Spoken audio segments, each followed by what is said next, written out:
முக்தி தரும் திருவண்ணாமலை கார்த்திகை தீப திருவிழாவின் முக்கிய நிகழ்வான மகாதீபம் இன்று மாலை 6 மணி அளவில் 2668 அடி உயரம் கொண்ட மலை உச்சியில் ஏற்றப்பட இருக்கிறது. இந்த நிலையில் கிரிவலப்பாதை முழுவதும் தற்போது பக்தர்கள் கூட்டமாக காணப்படுகிறது. இதுகுறித்த தகவலை செய்தியாளர் சத்யசீலன் வழங்க கேட்கலாம். வணக்கம் சத்யசீலன், விவரங்களை பதிவு செய்யலாம். வணக்கம் உமேஷ். நினைத்தாலே முக்தி தரும் திருத்தலமாகவும் பஞ்சபூத ஸ்தலங்களில் அக்னிஸ்தலமாகவும் விளங்கும் திருவண்ணாமலை அண்ணாமலையார் கோவில் கார்த்திகை தீப திருவிழா கடந்த 4ஆம் தேதி தங்க கொடிமரத்தில் கொடியேற்றத்துடன் தொடங்கி நடைபெற்று வருகிறது. 10 நாட்கள் நடைபெற்று வந்த இந்த விழாவில் காலை உற்சவத்தில் விநாயகர் மற்றும் சந்திரசேகரர் மாட வீதிகளில் உலாம் வந்து பக்தர்களுக்கு அருள் பாலித்தனர். அதேபோல இரவு நேரத்தில் பஞ்சமூர்த்திகளான விநாயகர், முருகர், உண்ணாமலை அம்மன் உடனாகிய அண்ணாமலையார், பராசக்தி அம்மன், சண்டிகேஸ்வரர் ஆகியோர் அலங்கரிக்கப்பட்ட வாகனங்களில் எழுந்தருளி மாட வீதிகளில் வலம் வந்து பக்தர்களுக்கு அருள்பாலித்தனர். விழாவின் முக்கிய நிகழ்வான 10ஆம் நாள் திருவிழா இன்று அதிகாலை அண்ணாமலை அம்மன் உடனாகிய உண்ணாமலை அம்மனுக்கு பஞ்சமூர்த்திகளுக்கு சிறப்பு அபிஷேக ஆராதனைகளானது நடைபெற்றது. அதனைத் தொடர்ந்து இன்று அதிகாலை 3:30 மணி அளவில் ஆலயத்தின் கருவறை முன்பு உள்ள பிரதோஷ நந்தி சிலை அருகில் சிவாச்சாரியார்கள் வேத மந்திரங்கள் முழங்க அண்ணாமலையாருக்கு அரோகரா என்ற பக்தி கரகோஷத்துடன் பரணி தீபமானது ஏற்றப்பட்டது. இந்த பரணி தீபம் என்பது ஏகன் அநேகன் என்னும் தத்துவத்தை விளக்கும் வகையில் ஒரு மடக்கிலிருந்து 5 மடக்கிற்கு இந்த தீபம் ஏற்றப்படும். அதாவது ஒரு அகல் விளக்கிலிருந்து இந்த 5 அகல் விளக்கிற்கு தீபமானது ஏற்றப்பட்டு பிறகு மீண்டும் அந்த 5 தீபங்களும் ஒன்றாக்கப்பட்டு ஒரே தீபமாக மாற்றப்படும். இதற்கு பரணி தீபம் என்றும் ஏகன் அநேகன் என்ற பஞ்சபூத தத்துவத்தை உணர்த்துவதே பரணி தீபம் என்னும் தத்துவத்தை உணர்த்துவதாகவும், மேலும் மனிதர்கள் தங்களை அறியாமலேயே செய்யும் தவறுகளில் இருந்தும் பாவங்களில் இருந்தும் விடுபடுவதே இந்த பரணி தீபம் ஏற்றப்படுவதன் நோக்கமாக கருதப்படுகிறது.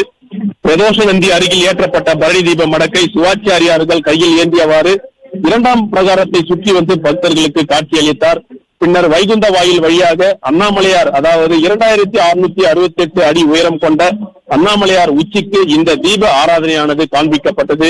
அதனைத் தொடர்ந்து 3ஆம் பிரகாரத்தில் உள்ள உண்ணாமலை அம்மன் சன்னதியில் உள்ள உண்ணாமலை அம்மனுக்கும் ஆராதனையானது காட்டப்பட்டது. அதனைத் தொடர்ந்து தங்க கொடிமரம் அருகே உள்ள சம்பந்த விநாயகர், முருகர் ஆகியோருக்கு இந்த தீப ஆராதனையானது காண்பிக்கப்பட்டு மீண்டும் திருக்கோயிலின் கருவறையில் இந்த பரணி தீபமானது காண்பிக்கப்பட்டது. பரணி தீபத்தை தொடர்ந்து இன்று மாலை 5 மணி அளவில் தீபத்திற்கான அனைத்து ஏற்பாடுகளும் தொடங்கி நடைபெற்று வருகிறது. மேலும் பஞ்சமூர்த்திகளான விநாயகர், முருகர், உண்ணாமலை அம்மன் உடனாகிய அண்ணாமலையார், பராசக்தி அம்மன், சண்டிகேஸ்வரர் ஆகியோர் பக்தர்களுக்கு காட்சியளிப்பர். அதைத் தொடர்ந்து மிக சரியாக கூற வேண்டும் என்றால் 5:58 மணி அளவில் ஆண்டுக்கு ஒரு முறை மட்டுமே காட்சி தரும் அர்த்தநாரீஸ்வரர் ஆனந்த தாண்டவத்தில் பக்தர்களுக்கு காட்சி அளிப்பார். அதனைத் தொடர்ந்து மாலை சரியாக 6 மணி அளவில் அண்ணாமலையார் கோவில் தங்க கொடிமரம் அருகே உள்ள அகண்ட தீபத்தில் அண்ணாமலையார் கோவிலுக்கு அந்த தீபம் அகண்ட தீபமானது ஏற்றப்படும். அதனைத் தொடர்ந்து 2668 அடி உயரம் கொண்ட மலை உச்சியில் மகாதீபமானது ஏற்றப்பட உள்ளது. 2668 அடி உயரம் கொண்ட மலை உச்சியில் சிவன் தீபஜோதியாய் பக்தர்களுக்கு காட்சி அளிப்பார்.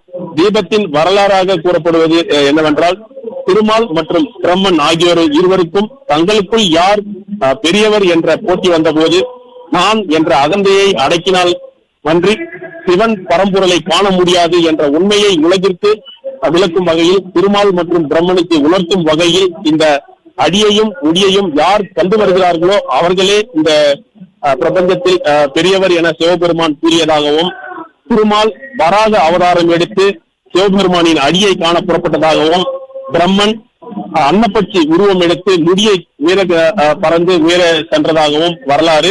இருவரும் பல யுகங்களாக தேடியும் அடியையும் முடியையும் காணாமல் தோல்வி அடைந்து இருவரும் சிவனிடம் தன்னுடைய தவறை உணர்ந்து மன்னிப்பு கேட்டதாகவும் வரலாறு. மேலும் பொய்சாட்சி கூறிய அந்த தாழம்பூவிற்கு ஒரு சாபம் அளிக்கப்பட்டதாகவும் வரலாறு. அந்த மகாதீபத்தன்று லிங்கோத்பவராக காட்சியளிக்கக்கூடிய திருவண்ணாமலை ஆணவத்தை அழித்த திருத்தலம், பிரம்மனுக்கும் சிவனுக்கும் ஆணவத்தை அழித்த திருத்தலம் என்றும் கூறப்படுகிறது.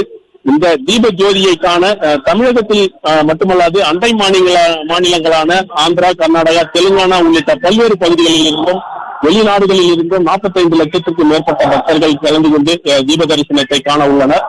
மாலை 6 மணி அளவில் ஏற்றப்படும் இந்த தீப தரிசனத்தை காண தற்போது கிரிவல பாதையில், அதாவது 14 கிலோமீட்டர் தூரம் கொண்ட கிரிவல பாதையில் தற்போதே பக்தர்கள் அதிக அளவில் வர துவங்கியுள்ளனர். மேலும் கோவில் வளாகத்தில் உள் பிரகாரத்தில், அதாவது அகண்டு தீபம் ஏற்றப்படும் அந்த கோவில் உள் வளாகத்தில் 12,600 பக்தர்களுக்கு அனுமதிக்கப்பட்டு தற்போது தீபத்திற்கான இறுதி பணிகள் நடைபெற்று வருகிறது. மேலும் பஞ்சமூர்த்திகளான விநாயகர் மற்றும் முருகர் தற்போது கோவில் வளாகத்தில் இருந்து ஆனந்த தாண்டவத்தில் வெளியே ஆடி வரும் நிகழ்வானது நடைபெற்று வருகிறது.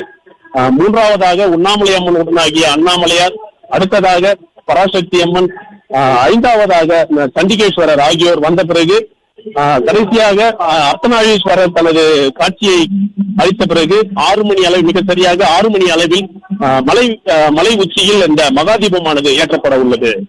உமேஷ், விவரங்களுக்கு